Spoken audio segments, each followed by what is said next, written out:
നമസ്കാരം. ഒഴുതിയുള്ള വാർത്തകൾ ആരംഭിക്കുന്നു. ആദ്യം പ്രധാന വാർത്തകൾ. നടിയെ ആക്രമിച്ച കേസിലെ മെമ്മറി കാർഡ് 3 തവണ അനധികൃതമായി പരിശോധിച്ചെന്ന് കണ്ടെത്തൽ. ജില്ലാ ജഡ്ജിയുടെ PAയും വിചാരണ കോടതി ശിരസ്തദാറും പരിശോധിച്ചു. അങ്കമാലി മജിസ്ട്രേറ്റ് മെമ്മറി കാർഡ് സ്വകാര്യ കസ്റ്റഡിയിൽ സൂക്ഷിച്ചു. കണ്ടെത്തൽ വിചാരണ കോടതിയുടെ അന്വേഷണ റിപ്പോർട്ടിൽ ഹൈക്കോടതിയെ സമീപിച്ച് അതിജീവിത.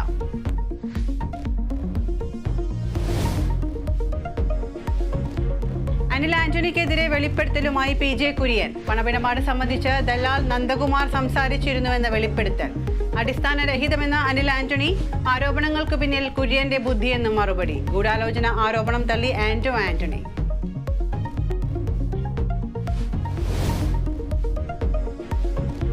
മാസപ്പടി കേസിൽ CMRL ഉദ്യോഗസ്ഥരെ ചോദ്യം ചെയ്യാൻ ED.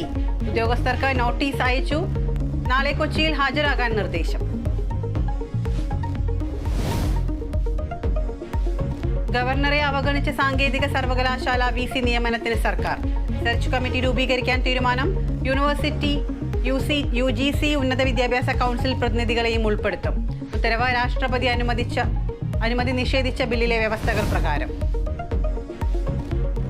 നിർമ്മാതാവ് ഗാന്ധിമതി ബാലൻ അന്തരിച്ചു. അന്ത്യം തിരുവനന്തപുരത്തെ സ്വകാര്യ ആശുപത്രിയിൽ.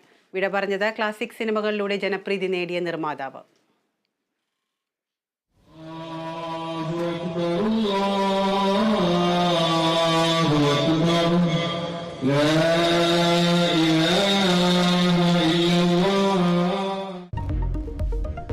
ചെറിയ പെരുന്നാൾ ആഘോഷിച്ച വിശ്വാസികൾ. മസ്ജിദുകളിലും ഈദ്ഗാഹുകളിലും പെരുന്നാൾ നമസ്കാരം.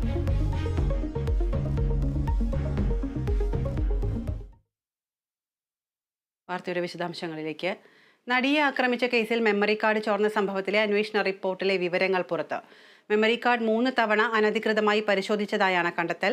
അങ്കമാലി മജിസ്ട്രേറ്റ് ലീന റഷീദ്, ജില്ലാ ജഡ്ജിയുടെ PA മഹേഷ്, ശിരസ്തദാർ താജുദ്ദീൻ എന്നിവരാണ് മെമ്മറി കാർഡ് പരിശോധിച്ചത്. സംഭവത്തിൽ അന്വേഷണം ആവശ്യപ്പെട്ട് നടി ഹൈക്കോടതിയെ സമീപിച്ചു. ഗുരുതരമായ കണ്ടെത്തലുകളാണ് റിപ്പോർട്ടിലുള്ളത്. മജിസ്ട്രേറ്റ് ലീന റഷീദ് സ്വന്തം കസ്റ്റഡിയിൽ മെമ്മറി കാർഡ്